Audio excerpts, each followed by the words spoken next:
বাংলাদেশের প্রধানমন্ত্রী সম্প্রতি ভারত সফরের সময় ভারতের সঙ্গে যে কটি বিষয়ে সমঝোতা চুক্তি স্বাক্ষর হয়েছে তার মধ্যে অন্যতম হলো বাংলাদেশের ভূখণ্ড ব্যবহার করে ভারতের ট্রেন চলাচল বিষয়ক সমঝোতা। এই সমঝোতার স্মারক সম্পর্কে ভারতের পররাষ্ট্র সচিব বিনয় মোহন কোয়াত্রা বলেছেন, রেলওয়ের জন্য সমঝোতা স্মারকটি ছিল দুই দেশের রেলওয়ের মধ্যে সংযোগ স্থাপন সংক্রান্ত।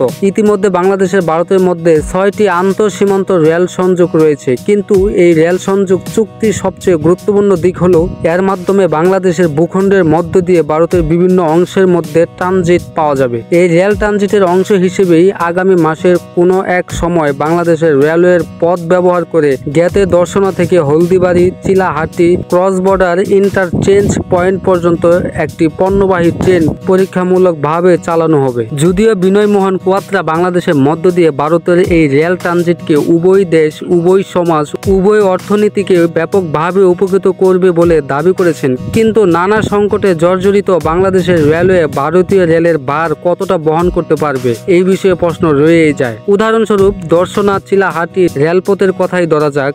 এই রেলপথটি ব্যবহার করে ভারত পশ্চিমবঙ্গের জ্ঞাত থেকে বাংলাদেশের চুয়াডাঙ্গার দর্শনা, পাবনা, ঈশ্বরদী, নাটোরের আবদুল্লাপুর, দিনাজপুরের পার্বতীপুর ও নীলফামারীর চিলাহাটি হয়ে ভুটান সীমান্তবর্তী দলগাঁও পর্যন্ত নিজেদের ট্রেন পরিচালনা করতে চায়। সবচেয়ে বড় কথা হলো ভারতের সঙ্গে বাংলাদেশের বেশ কিছু অমীমাংসিত বিষয় রয়েছে, যার মধ্যে সীমান্ত বাংলাদেশের নাগরিক হত্যা, তিস্তা সহ বাংলাদেশের নদী থেকে ভারত কর্তৃক একতরফা পানি প্রত্যাহার অন্যতম। এইসব সমস্যার সমাধান না করে কোন চুক্তিতে এবং কার স্বার্থে বাংলাদেশ একের পর এক ভারতকে স্থল, নৌ, রেলবন্দর ব্যবহারের সুবিধা দিতে থাকবে? বণিক বার্তা পত্রিকায় প্রকাশিত একটি সংবাদ সূত্রে জানা গেছে, দর্শনা চিলাহাটি রেলপথটি বেশ পুরনো এবং এই পথে একই সক্ষমতার চেয়ে বেশি ট্রেন চলছে।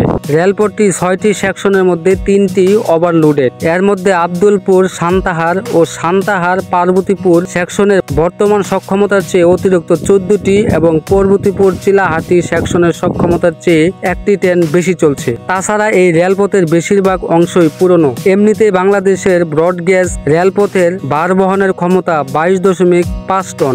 ভারতের রেলপথের ভার বহনের ক্ষমতা 22.82 টনের চেয়ে কিছুটা কম। দর্শনা চিলাহাটি রেলপথের বেশিরভাগ অংশ পুরনো হয়ে যাওয়ার কারণে এই ভার বহনের ক্ষমতা আরো কমেছে। এরকম অবস্থায় ভারতীয় মালবাহী ট্রেন নিয়মিত চলতে শুরু করলে বাংলাদেশের অংশের রেলপথ তার ভার কতটা বহন করতে পারবে সেই প্রশ্ন ওঠা স্বাভাবিক। সিঙ্গেল লাইনে একটি স্টেশন থেকে যখন কোনো ট্রেন ছেড়ে যায় তখন অন্য প্রান্তের স্টেশন থেকে আর কোনো ট্রেন ছাড়তে দেওয়া হয় না। আগের স্টেশন থেকে ছেড়ে আসা ট্রেনটি অন্য প্রান্তের স্টেশনে আসার আগ পর্যন্ত থেমে থাকা ট্রেনটিকে অপেক্ষা করতে হয়। ফলে সিঙ্গেল লাইনের রেলপথে ট্রেনের সংখ্যা বাড়ার সঙ্গে সঙ্গে ক্রসিং এর সংখ্যা ও অপেক্ষার সময়ও বাড়তে থাকে।